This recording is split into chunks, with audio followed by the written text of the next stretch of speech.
fast. They're just following those natural instincts that indicate the vibrations being that there's a food source available. But they're not very picky eaters either. They are happy to walk, carry on with food, and will very picky to create a bit of their life. You can see how hungry the mice are. They kind of just flail around trying to find where the food actually is. There we go. So they're a pretty cool little species, and you can see I am using tongs at the moment. These guys don't actually have any teeth, but what they do have is extremely sharp serrated blades on the inside of their mouth, and they use these to be able to grab a hold of their prey and rip off chunks to then swallow it down. So I wouldn't want to lose anything this stage if you guys a National Geographic moment. That's why we do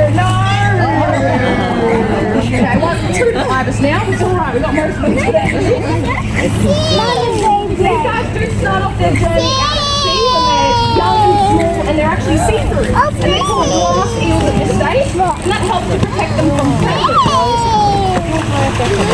Whoa, they're really hungry. There we go. As you can see, they have really strong muscles to be able to get them up out of the water. And it actually takes them about 30 to 40 years to fully mature. They're a very long-lived species and very... Oh, where's the eel? Oh, you take the dogs. Yeah. Getting her camera ready.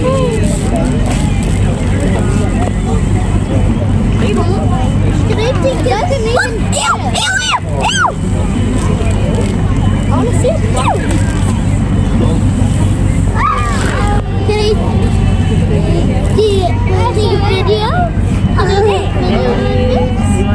Alrighty, good morning everyone. How are you going this morning? Good, that's good. Well, a big welcome to Currumbin Wildlife Sanctuary and a special welcome to our Pelicans. My name is Carly and I'm going to be talking about some of our animal ambassadors and giving them a bit of food. And we have quite a few people here today. How are we going? We're very hungry, as you can see. So we do see a variety of different water bird species that do visit us here daily. Here at Currumbin Wildlife Sanctuary we are set on 27 hectares of prehistoric rainforest. Throughout are a number of incredible aquatic habitats that sacred to our local wildlife, just like here at Pelican Point. So the different species we sometimes see intermediate egrets, our spoonbills. Everyone's on for the fish at the moment, my goodness. We also see sometimes, obviously, our Australian black iris, also commonly known as the big chicken. Then we have our pied cormorants, which are really well known for diving from heights above the water to catch their prey below the surface. So with our pied cormorants, we have these ones are just called, that's not my hand on a fish. We have our pied cormorants, and we have our little pied cormorants, which was Wally, who you might have seen on my hat before. Then we have our little black cormorants as well. But of course, the stars of the show are our Australian pelicans, and we do have one permanent resident who lives here on the lake with us, and her name is Line.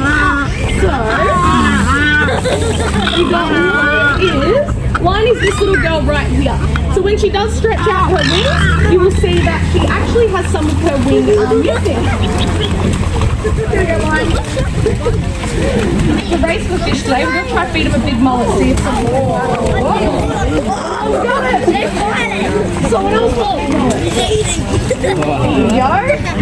So Wales actually found in the late 1970s when fishing wild.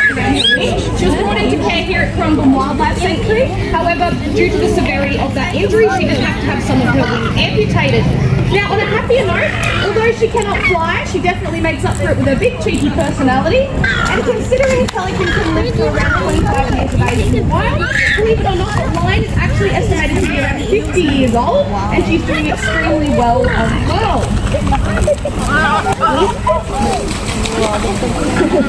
The cormorants displaying that skill of almost running on the water. Pretty cool. So with Line's story though, it does help us to spread the message of conservation, as it's estimated that about 13 million metric tons of plastic pollution does end up in our waterways every single year. So a small and simple step like picking up your rubbish and putting it in the correct bins can really make a massive difference to our animals like Line. So if I get these guys to come over here, you might be able to see when Line has her wings stretched out over here that you can actually see where the wing has been amputated. So you'll be able to see it when she's in front, this little girl here. So she obviously doesn't exist in this area. But all the other pelicans are completely wild, and of course their body clock is always right because they show up here at 10 a.m. every single day, and you might have seen they were even down there waiting for me, telling me to hurry up. They definitely know when the feed is going on. Now pelicans do burn quite a lot of energy during flight. This is like a little energy booster and breakfast buffet for them, if you will.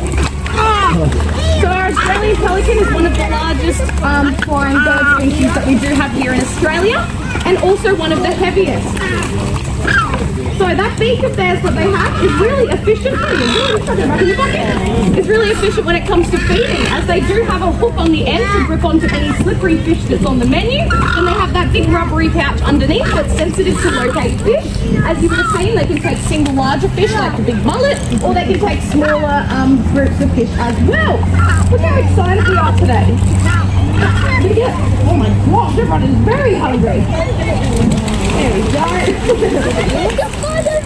So their wingspan as well gets up to 3.5 meters in length, and their beaks go up to 50 centimeters in length, gives them one of the largest beaks out of all bird species. And considering they are one of our heaviest flying birds that we do have, does anyone want to take a guess at how much a pelican might actually weigh? Can we watch the video? 40 pounds, yeah. Does anyone else have any guesses? Good guess. Anyone else have a guess? 50 kilos, yeah? Alright, well I thought the exact same thing when I first started working here, because they're a big bird. You would expect them to be very heavy. Yeah, what was yours? 69 kg? Alright, well, that's very heavy. They actually weigh in at a whopping 6 to 8 kilos. So super light in comparison to what you'd think, but I thought the exact same thing. I thought they would be very heavy as well. The lighter they are means less energy consumption whilst flying. What was yours? 20 pounds? I don't, they look like they would be 20 pounds, don't they? They're very big birdies. Now with their big wingspan, they can get up high into the thermal sky and travel for thousands of kilometres continuously. And this is very important, as they are very fussy when it comes to where they breed, and also they travel widely to find their food as well. So they'll predict when a large rainfall is coming, and they'll actually travel to inland lake systems like Lake Eyre in perfect time for the rain to start coming, and that makes a perfect breeding ground for them and also provides them their food as well. So I'll walk them up and down so you guys can get a good look at them. But there's also another really cool fact about them, and my favourite fact is they've actually adapted incredible behaviour related to flight, and it's called sleeping on the wing. So what these guys can do is when they're up high, flying thousands of kilometres, they can actually shut down half of their brain to go to sleep whilst they're flying, keep the other half of their brain awake and avoid predators. So pretty cool little talent that they do have, and I know a lot of the kids out there are probably jealous, and mums and dads wishing they could do that at work. It's a pretty cool little skill that they do have. Come over here. Show everyone your beautiful looks. So you can see this one here is a juvenile, so he doesn't have as yellowy colour around his eyes, and his feet are also a little bit lighter in colour compared to the adults like this, when they have that bright yellow and darker feet. But I think we also do have another species that's very keen for me to start talking about.